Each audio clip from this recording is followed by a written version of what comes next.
수요기도회 시작하겠습니다. 기도합시다. 하나님 아버지 감사합니다. 오늘도 하나님의 말씀 앞에 저희를 불러주셔서 빌립보서의 말씀을 함께 상고할 수 있도록 인도해 주심을 감사합니다. 주께서 우리에게 진리의 말씀으로 생명의 말씀으로 가르쳐 주시고 인도하여 주시옵소서. 예수님의 거룩하신 이름으로 기도하옵나이다. 아멘. 자, 마지막 세 번째 시간입니다. 빌립보서 2장 12절에서 18절 우리 같이 한 절씩 교독하겠습니다. 그러므로 나의 사랑하는 자들아, 너희가 나 있을 때뿐 아니라 더욱 지금 나 없을 때에도 항상 복종하여 두렵고 떨림으로 너희 구원을 이루라. 너희 안에서 행하시는 이는 하나님이시니 자기의 기쁘신 뜻을 위하여 너희에게 소원을 두고 행하게 하시나니 모든 일을 원망과 시비가 없이 하라.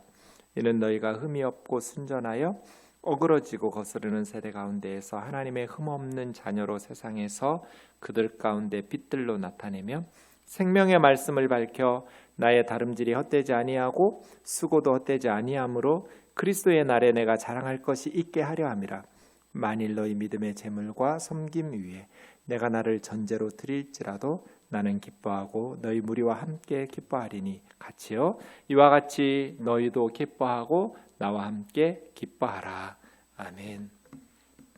자, 우리가 첫 시간에 했던 것처럼 그리고 지난 주일에 보았던 것처럼 빌립보서 2장 12절에서 14절까지를 해석하고 적용하는 시간 가지도록 하겠습니다. 오늘 다시 제가 한번 본문 읽어드릴 테니까 지난 두 주에 공부했던 것들 생각해 가시면서 다시 떠올리시면서 해석, 적용 이렇게 보시면 좋겠어요. 제가 읽겠습니다. 그러므로 나의 사랑하는 자들아, 너희가 나 있을 때뿐 아니라 더욱 지금 나 없을 때에도 항상 복종하여 두렵고 떨림으로 너희 구원을 이루라. 너희 안에서 행하시는 이는 하나님이시니 자기의 기쁘신 뜻을 위하여 너희에게 소원을 두고 행하게 하시나니 모든 일을 원망과 시비가 없이 하라.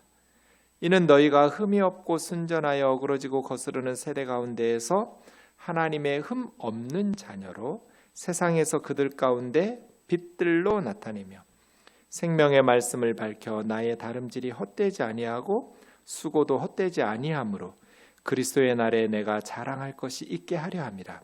만일 너희 믿음의 재물과 섬김 위에 내가 나를 전제로 드릴지라도 나는 기뻐하고 너희 무리와 함께 기뻐하리니 이와 같이 너희도 기뻐하고 나와 함께 기뻐하라. 아멘. 우리가 지난 시간 두 주 동안에 12절에서 14절까지 보았죠. 다시 한번 보시면 그러므로 나의 사랑하는 자들아, 너희가 나 있을 때뿐 아니라 더욱 지금 나 없을 때에도 항상 복종하여 두렵고 떨림으로 너희 구원을 이루라. 저 같으면 12절을 핵심 구절로 잡았을 것 같아요. 너희 구원을 이루라. 그렇죠? 네. 어떻게? 항상 하나님께 복종함으로써 이미 구원받은 우리를 결승점까지 믿음을 지켜서 구원을 이루어야죠. 우리가 지난주에 본 것은 너희 안에서 행하시는 분 하나님이시니 우리가 우리의 인생을 사는데 또 우리 안에서 하나님이 일하고 계셔요. 성령님이 역사하시죠. 자기의 기쁘신 뜻을 위하여 하나님이 기뻐하시는 뜻을 우리 뜻 속에 투입시켜요. 캔드릭 선교사님 속에 죽어가는 영혼들에 대한 하나님의 구원에 기뻐하시는 뜻을 투입시켰듯 제 안에 그 미워하는 그 자동차를 뜩뜩 박박 긁어놓았던 그런 범죄, 그러한 행악에 대해서 용서하고 사랑하고 그 가정을 위해서 저주하지 말고 기도하고 축복하라는, 그래서 몇 년 동안 제가 기도하게 되는, 그래서 저도 안전하게 운전하게 되는 하나님의 기뻐하시는 뜻들을 저의 뜻 속에 투입시키죠. 그래서 우리에게 소원을 두고 행하게 하시는 그런 의미로 우리는 그리스도와 함께 살아가는 그리스도의 동역자. 그때 주의해야 될 것은 모든 일을 원망과, 이건 서로에게 원망 불평보다는 하나님께 왜 나에게 이런 명령을 하시고 왜 나에게 이런 삶을 살게 하시고 하나님에 대한 불평과 불만, 또 지적인 악한 생각, 의심, 하나님에게 반역하는 일이 없도록, 또 그렇게 하나님에게 하면서 사람들 사이에도 그런 원망과 시비가 없도록 했도록.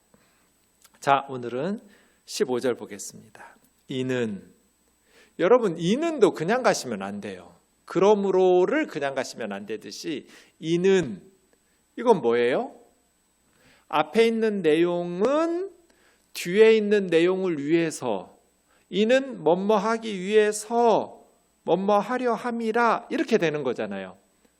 그러니까 앞에 12, 13, 14절 내용을 했어요. 너희 구원을 이루라.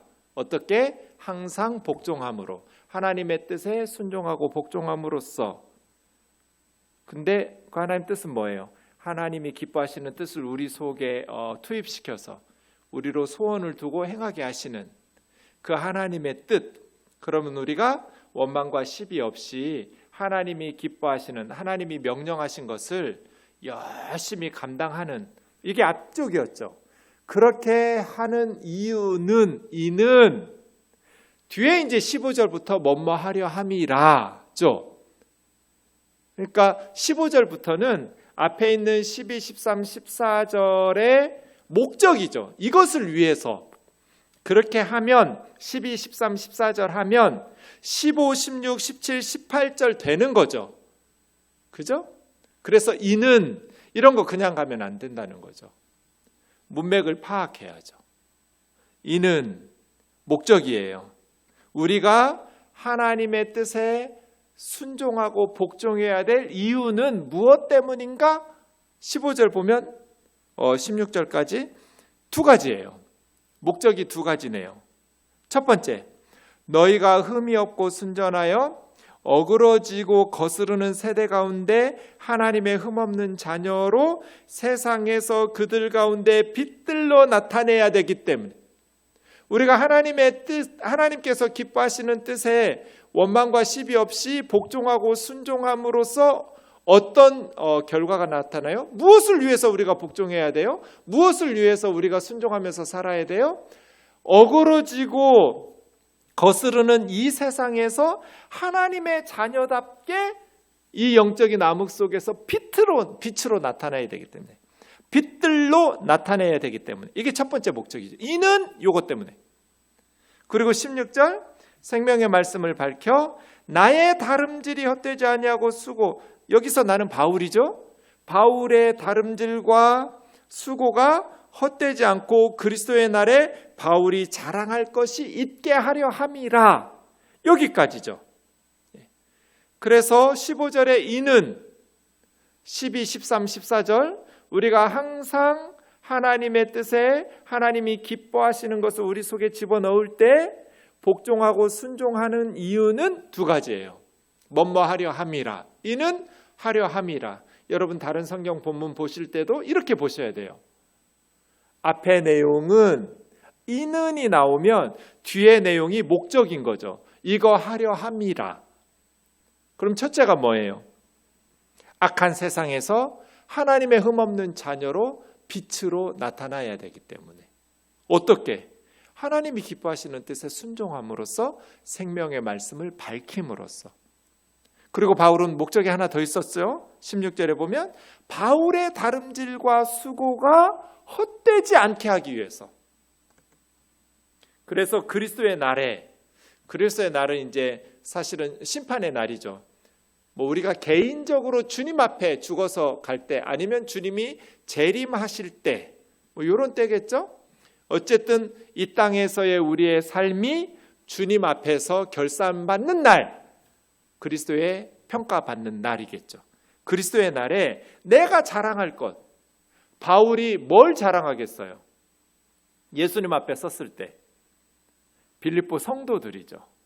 빌립보 성도들이 하나님의 기뻐하시는 뜻에 잘 복종하고 순종하면서 믿음으로 결승점까지 잘 달려가요.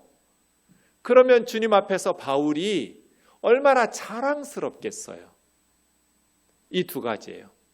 우리가 하나님의 뜻에 복종해야 되는 이유는, 이는 어그러지고 거스르는 세상 속에서 하나님의 흠없는 자녀로 빛들로 나타내야 되기 때문에. 또 하나는 사역자들이, 이제 여러분으로 하면 저겠죠. 바울이 빌립보 성도들로 인해서 주님 앞에 섰을 때, 중간에 빌립보 성도들이 신앙에서 배교하고 이탈하고 세상의 우상 숭배로 넘어가고 그래 버리면 바울이 주님 앞에서 뭐 자랑할 게 뭐가 있겠어요.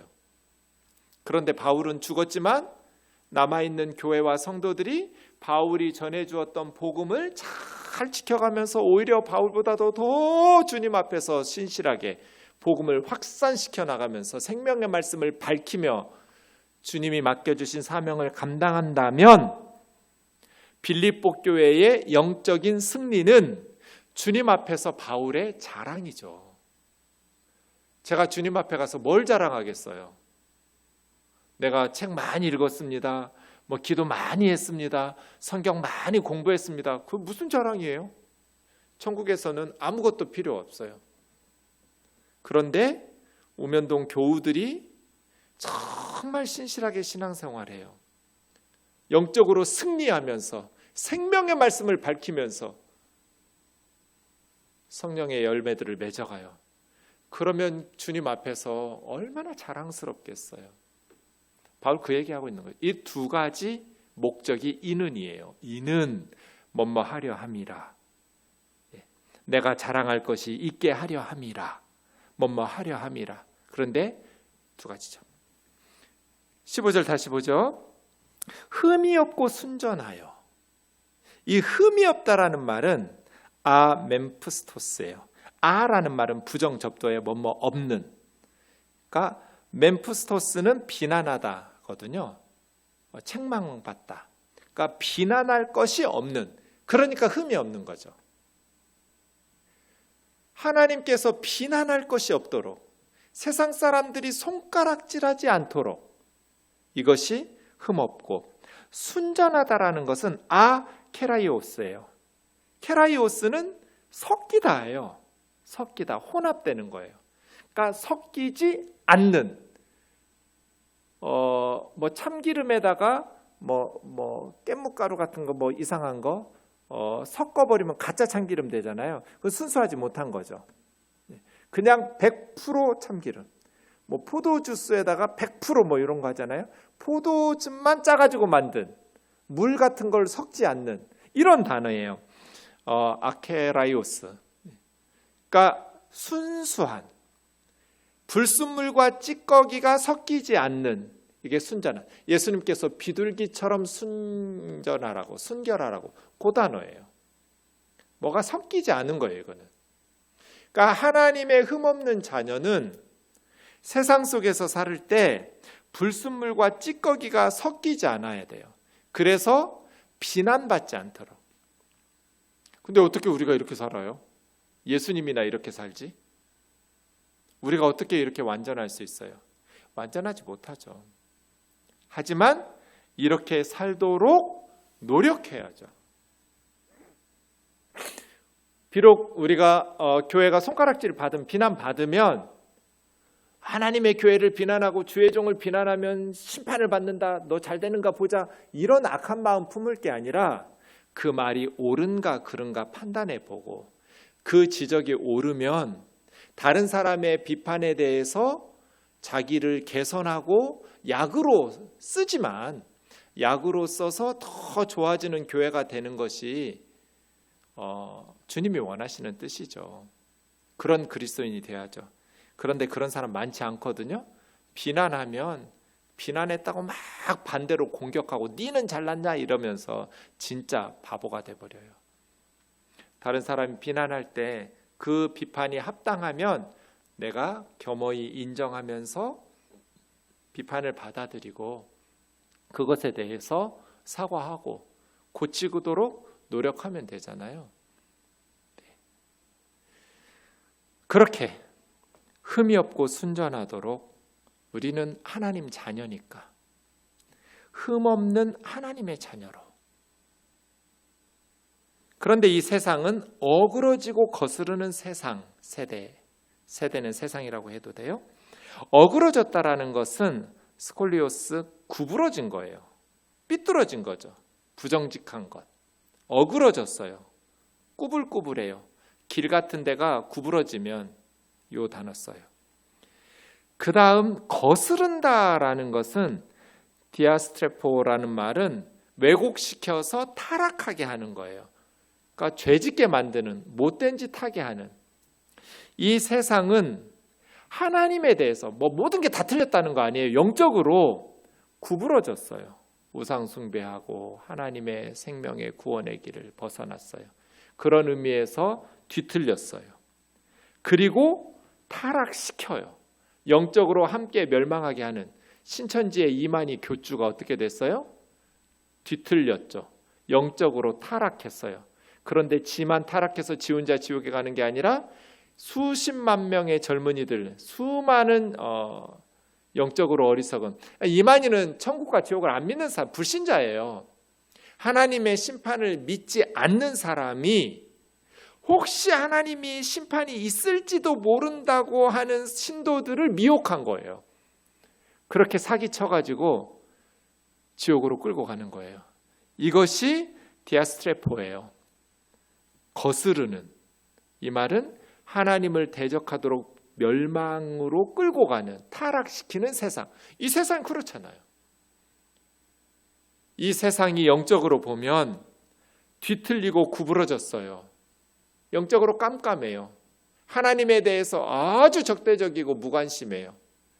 그런 사람들이 다른 사람들도 함께 타락시키고 영적으로 멸망하게 가도록 만드는 데서 우리 그리스도인들은 흠없는 하나님의 자녀로, 하나님의 흠없는 자녀로 이 세상에서 악한 세상 가운데 빛들로 나타내야 된다.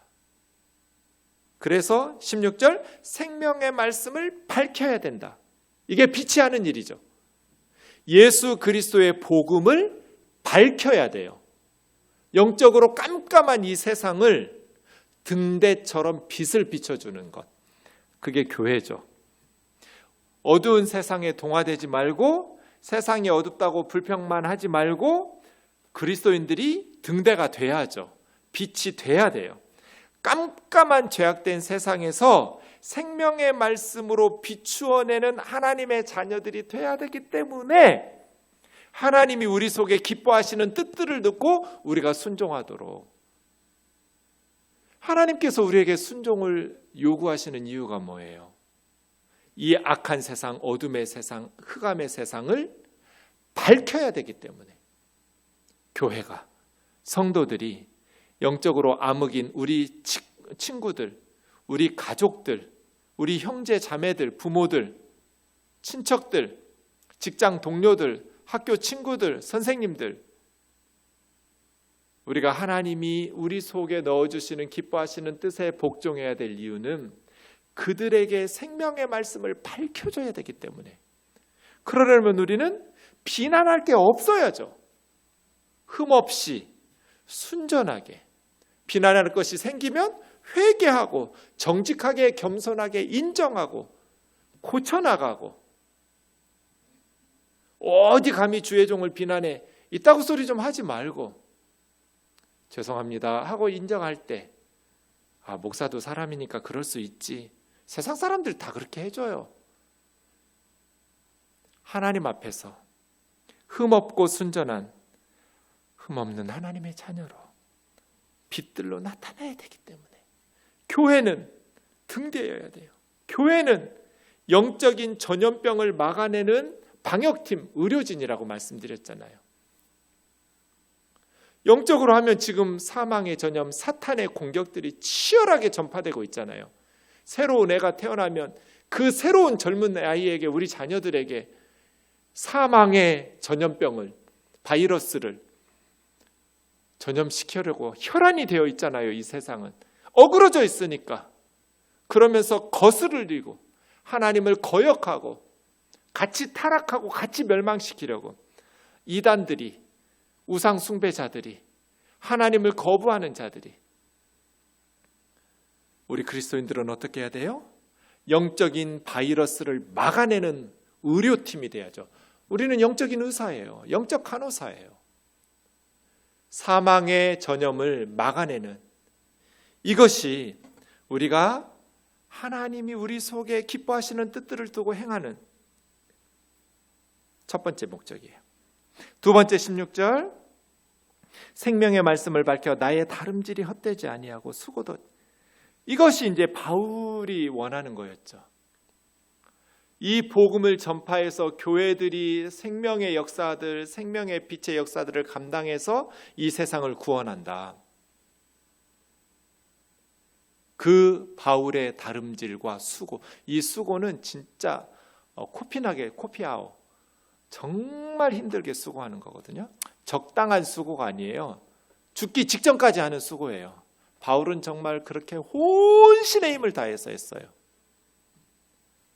나의 다름질과 나의 수고가 헛되지 않고 그리스도 예수의 날에 자랑할 것이 있게 하려 함이라. 네, 교회가 이 일을 해야 돼요. 영적인 바이러스의 전염을 막아내야 돼요.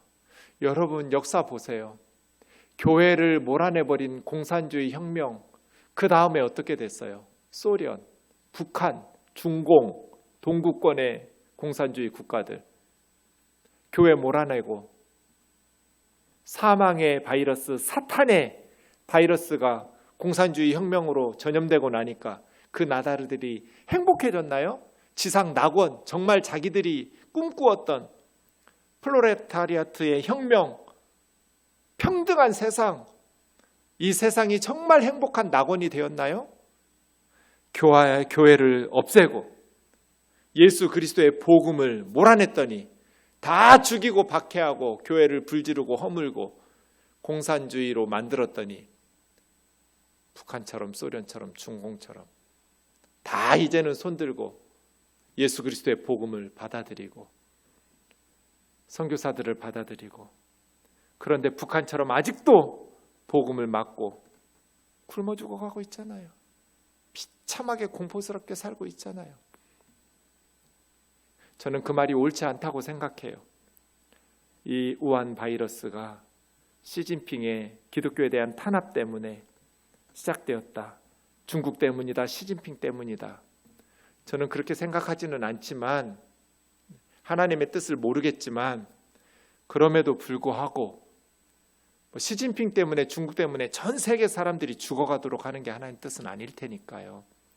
어쨌든 중국 공산당과 시진핑의 그런 기독교 탄압 정책에 대해서 우리가 맞서 싸워야 되고, 그것에 대해서 기도해야 되고, 그 중국의 기독교를 위해서 힘을 보태고 영적으로 깨어 있어서 기도하는 것들은 저는 옳다고 생각해요. 기독교를 몰아내고 교회를 몰아내는 나라마다 망한다. 사망의 바이러스만 전염되는데 생명의 말씀을 밝혀주는 이들이 없는데, 교회가 사라져버리는데 어떻게 그 나라가 행복할 수 있겠어요? 어떻게 하나님의 복을, 어떻게 영적인 축복을 누릴 수 있겠어요? 그러니 교회와 성도들은 이 세상의 영적인 사망의 바이러스를 막아내는 방역팀이다. 너무너무 중요한 거죠. 그 일에 바울은 수고하고 달려갔죠. 나의 다름질, 나의 수고가 헛되지 않도록. 히브리서 13장 17절에 보시면, 너희를 인도하는 자들에게 순종하고 복종하라. 그들은 너희 영혼을 위하여 깨어 경성하기를 자신들이 청산할 자. 그러니까 주님 앞에 가면 내가 계산해야 될, 정산해야 될 것인 것처럼 여기고 목회하죠. 목회자들은. 우리 성도들 신앙은 성도들 신앙이고 그 사람들 잘못이고 나는 뭐 목사고 나는 내 신앙만, 그런 목사가 세상에 어디가 있어요? 성도들의 신앙이 주님 앞에서 책망받으면 내가 책망받는 것이고, 성도들의 신앙이 주님 앞에서 칭찬받으면 내가 칭찬받는 거죠. 목회자들은 그런 마음으로 주님 앞에서 자신들이 청산할 자인 것 같이 목회하죠. 바울 지금 그러고 있는 거잖아요. 그러므로 목회를 할 때 즐거움으로 하게 하고 근심하면서 목회하게 하지 마라. 제가 뭐가 잘났다고 우리 권사님들이, 우리 장로님들이, 우리 집사님들이 저 염려하고 기도해주고 챙겨주겠어요? 사람이 아니라 제가 맡은 역할 때문이잖아요. 교회에서 맡은 역할들 때문에 힘내라고 격려해 주시고 기도해 주시고 맛있는 것도 사주시고 그렇게 염려하시는 거잖아요. 즐거움으로 목회하게 하고 근심함으로 걱정 근심하면서 괴롭게 무슨 유익이 있겠어요? 교회와 성도들에게. 이런 정신이죠. 바울은 성도들의 믿음이, 빌립보 교회 성도들의 영적 승리가, 빌립보 성도들이 생명의 말씀을 잘 밝히는 것이 자기의 기쁨이고 자랑이죠.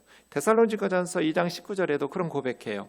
우리의 소망이나 기쁨이나 자랑의 면류관이 무엇이냐? 바울의 선교팀의 자랑, 소망, 기쁨, 그 자랑의 면류관이 뭐냐?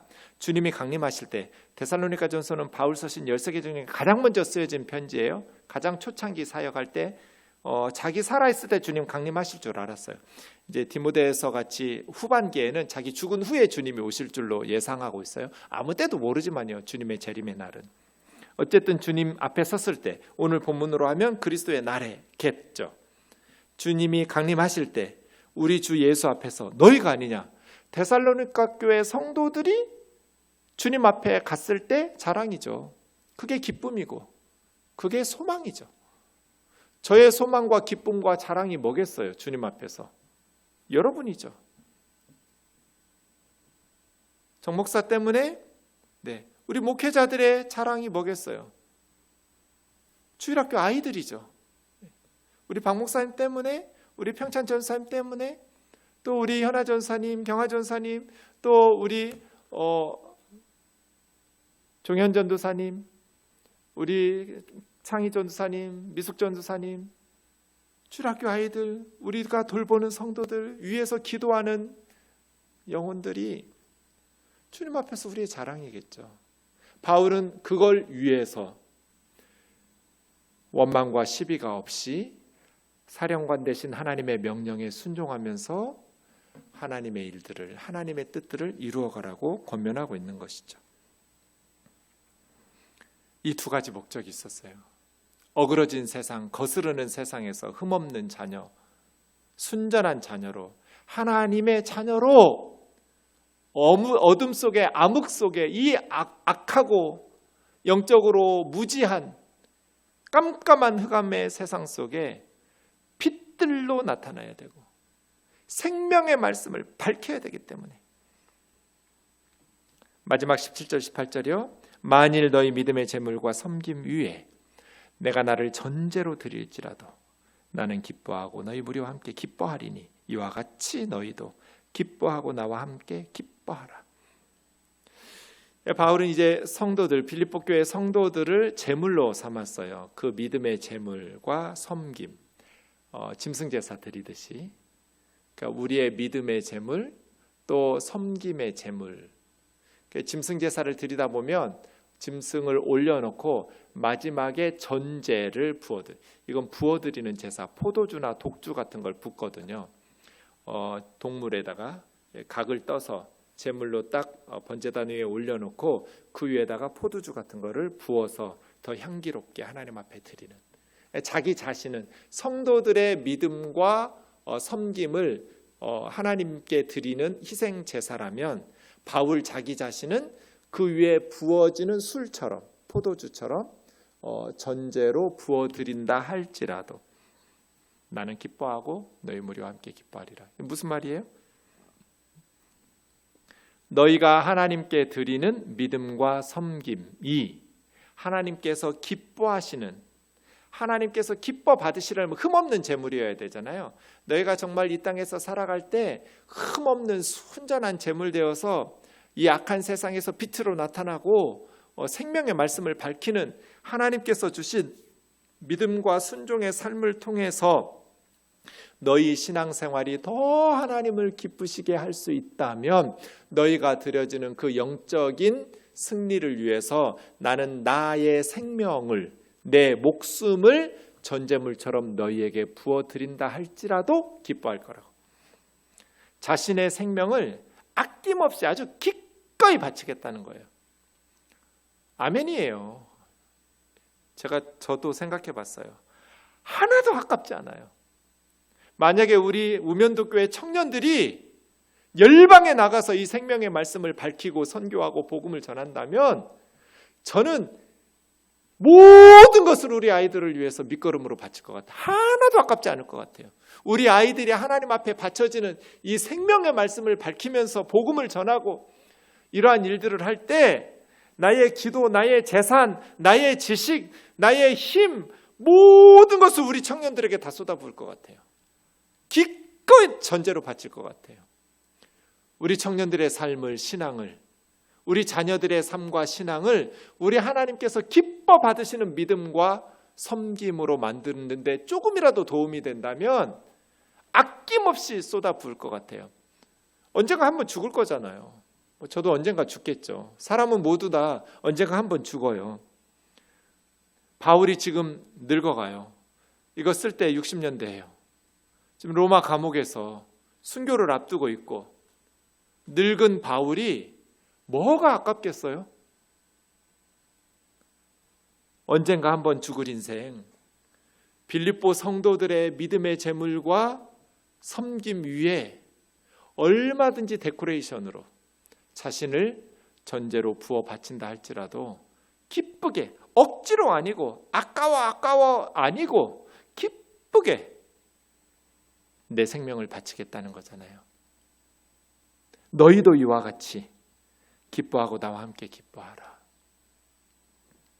누가복음 15장 23절 24절 보시면 이 탕자의 아버지가 둘째 아들 돌아왔을 때, 그 인간 아니라고 보거든요. 저는 아버지 살아계셨는데 유산을 가불해가지고 그렇게 허랑방탕하게 아버지 재산을 날려버린 그런 아들을 아버지는 날마다 동구 밖에서 기다리잖아요.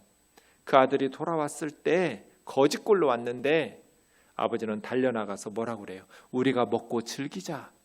내 아들은 죽었다가 다시 살아났고 내가 잃었다가 다시 얻었다. 즐거워하더라.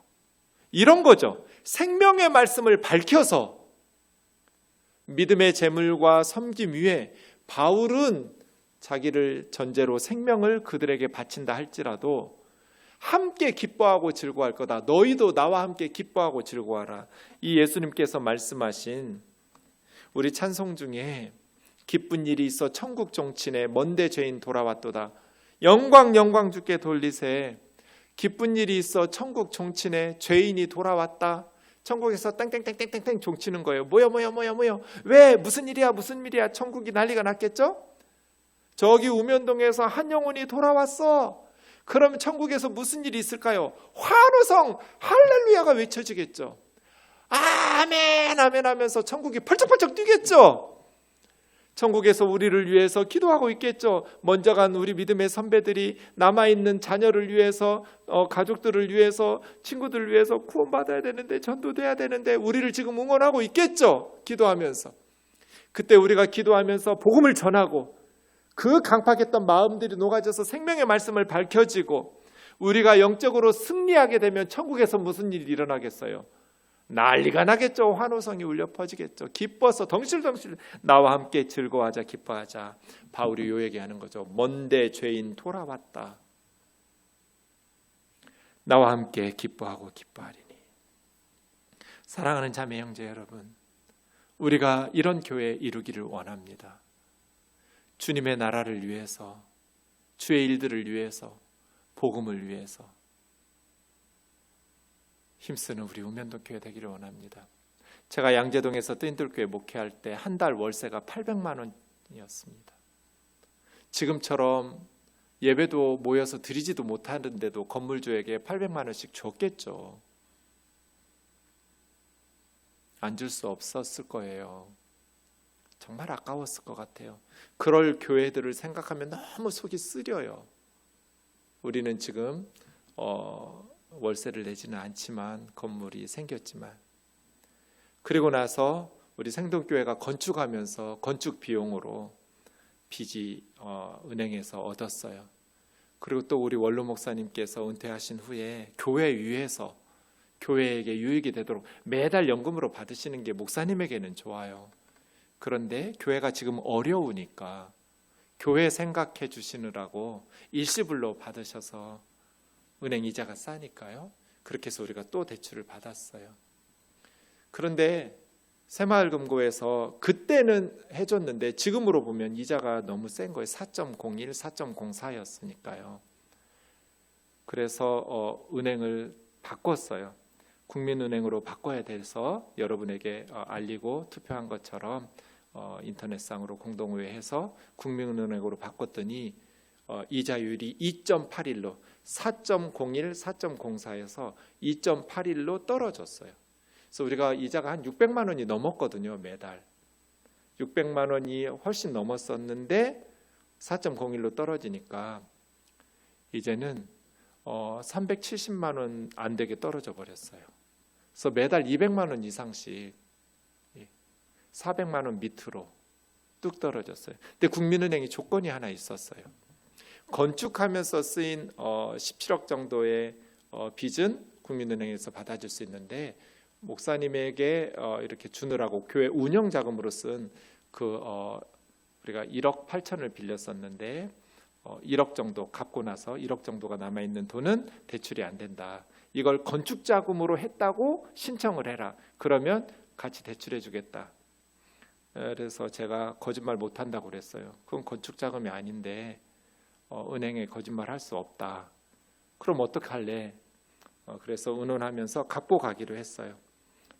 그래서 여러 가지로 좀 노력하면서 당장에 1억 정도 남아있는 돈을 우리가 좀 교회에서 갚아 나갈 테니까 교회로 빌려줬으면 좋겠다 하고 제가 교우들 단톡방에 올렸어요.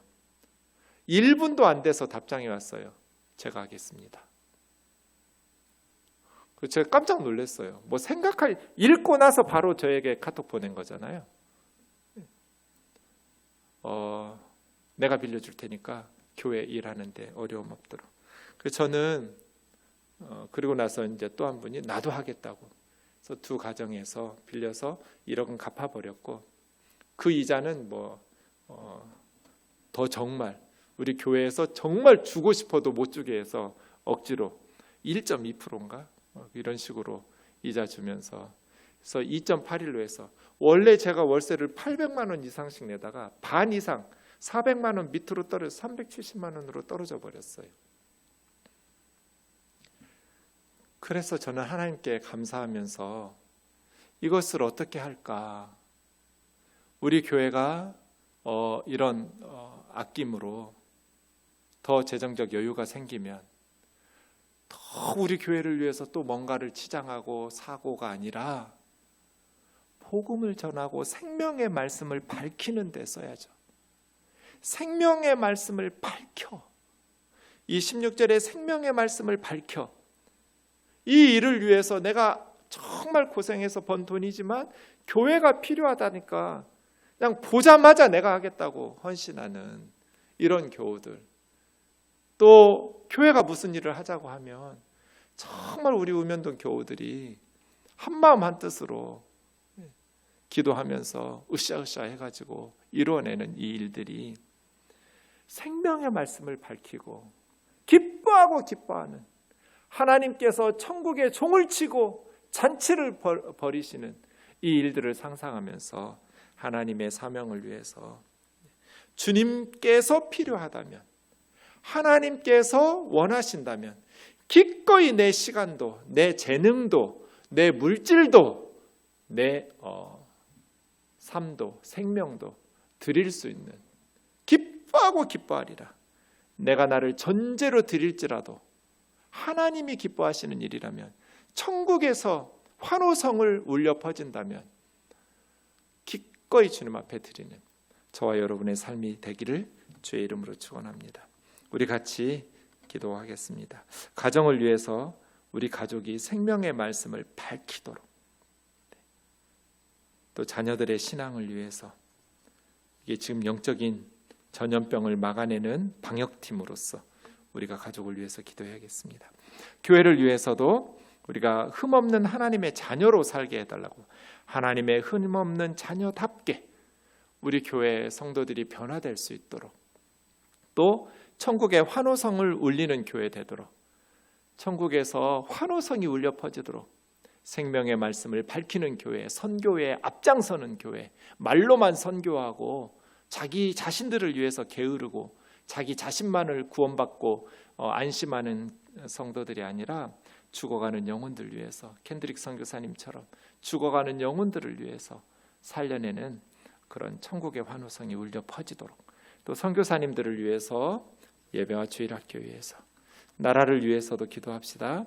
의료진들 위해서, 환자들 위해서, 한국 교회가 변화되고 또 새롭게 이 바이러스 사건으로 인해서 교회들이 무너지지 않도록 어려운 교회들, 목회자들, 성도들 아무것도 염려하지 말고 오직 기도와 간구로 하나님 앞에 감사함으로 아뢰면서 믿음으로 승리할 수 있도록, 또 어려운 성도들, 서민 경제가 많이 어렵습니다. 우리 교우들 중에도 경제적으로 어려움 당하는 가정들 하나님께서 붙들어 주시도록 위해서 같이 기도하고 우리의 삶이 그렇게 하나님 앞에 쓰임 받도록 기도하면 좋겠습니다. 기도하겠습니다. 하나님 아버지,